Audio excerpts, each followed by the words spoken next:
Good morning, guys. Want to do a quick video here. Hang on a second.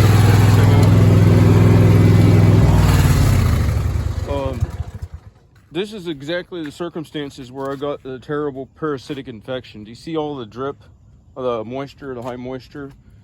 Okay, and even though if you're not in an area where there's dog feces, you got to watch out because there's raccoons, opossums, armadillos, whatever. So this is the circumstances to be very careful to avoid, because what I noticed when I got the parasites, the hookworm in my back and my arms real bad, is it came right through my clothing, and you could see how they concentrated the initial infection like right around the drip areas that was on my concrete, because in that case I serviced the deck during a rain actually, in my garage, and was trying to be efficient with my use of time. So I thought while it was raining I'd go ahead and do that, but I just came off of a lawn that had a dog feces on it, and that resulted in that terrible infection that I had that cost so much to get rid of.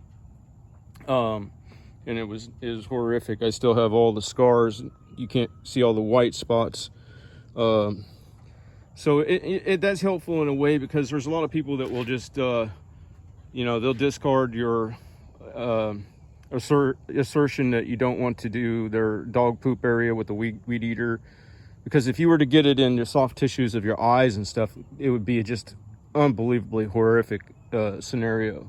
So it's one thing to get it in your arms and your back and everything, but if you're string trimming a dog pen area, like a lot of them want you to do, then you could get it anywhere. You could get it in the corner of your mouth, your lips, other soft tissue areas that would be that parasite would be very viable in that area with that. So anyway, that's something to be very wary of. Now I just hit a strap, and I therefore had to get under there, and I did get drips on my arms and stuff. So I want to look into carrying something in my truck that would work for that, and I'm not sure exactly what it would be, but it would be nice to also have the same type of wipes or something for when you're exposed to the oils from poison ivy and poison oak. And that comes into there's the strap that I just yanked out of there. It was wrapped all the way around. What to carry in your truck. First of all, there's a lot of things I'm going to mention here that you probably haven't thought of. In the general sense, this is how I have my bed separated to allocate for each piece of equipment. And then I'll get into the cab and show you some things that I think is probably unique. This here is there because I grab it right-handed.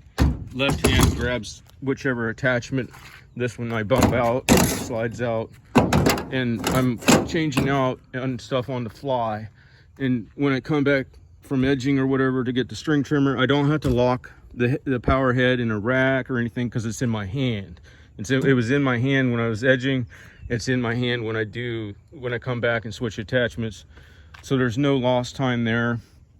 And usually I'm putting an arm through the hoop on the way back to the truck and pulling the attachment, and then when I'm walking away from it, I'm installing the other attachment, and then the blower goes here.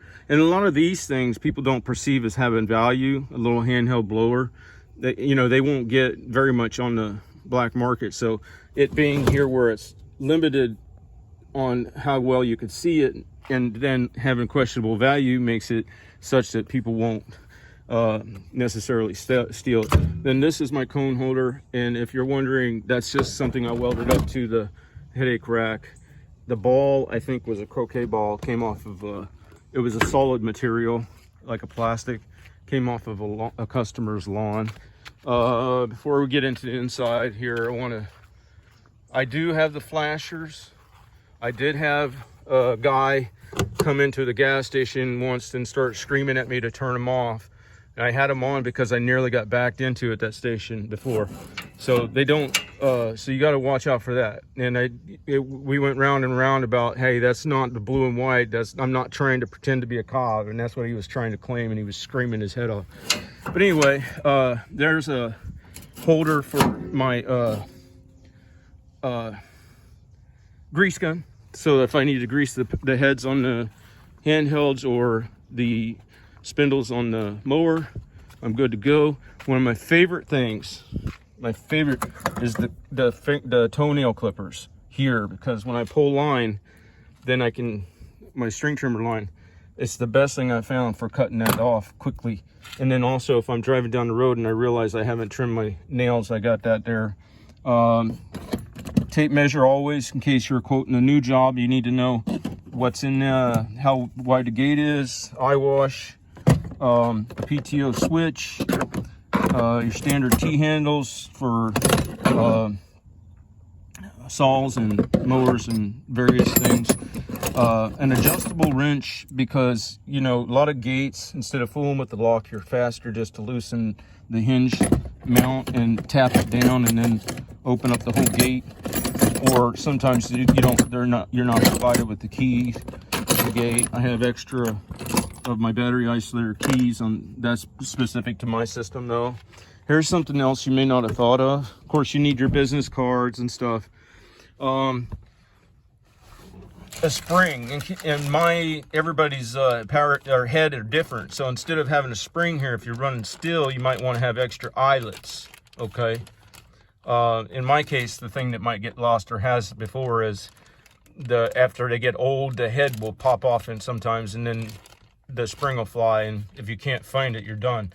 So this is a cable lock in case your machine becomes stuck or your truck is in a wreck. You can find a pole or something and cable lock the machine to a pole. This is the hydro belt, because as you know, sorry, I don't know, that wasn't in frame. Once again, I'm telling you, I'm not good at video. In case the hydro belt breaks, then the machine is stalled. Of course, I have my hedger. See, I don't do that, so that's adequate for the limited amount of hedge trimming or whatnot I want to do. I don't really want to do any. Let me jump to the other side and show you what else is in there.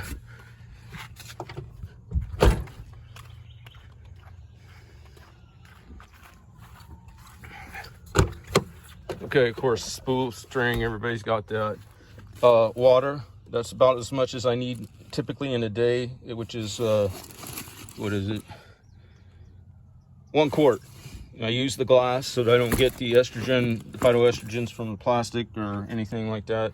Some WD-40, because the quick shoots sometimes need a little bit, or some other articulating thing. Sometimes, very rarely a hammer.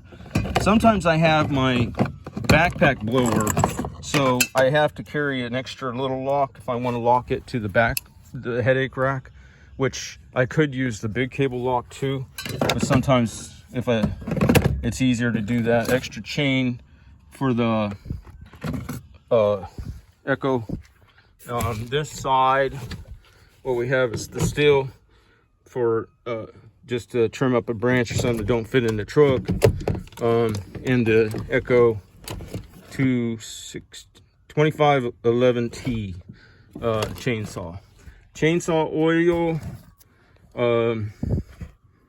air compressor for tires, and a four-way for a trailer, four-way wrench here for the trailer or truck for changing out tires. And along the lines of that is of course earplugs, and I didn't show that, I don't think, this straps.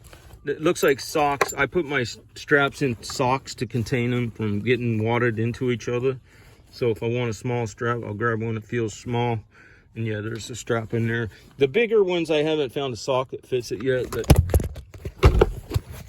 you know, I put them in somewhat too.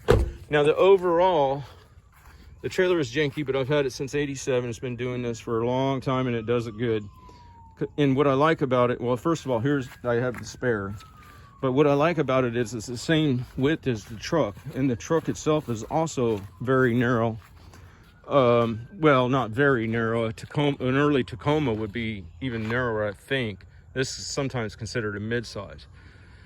But it just saves so much time, because I can make U-turns. I can fit through narrow traffic lanes because of parked vehicles and stuff like that. And that's all time savings that I can use for my benefit.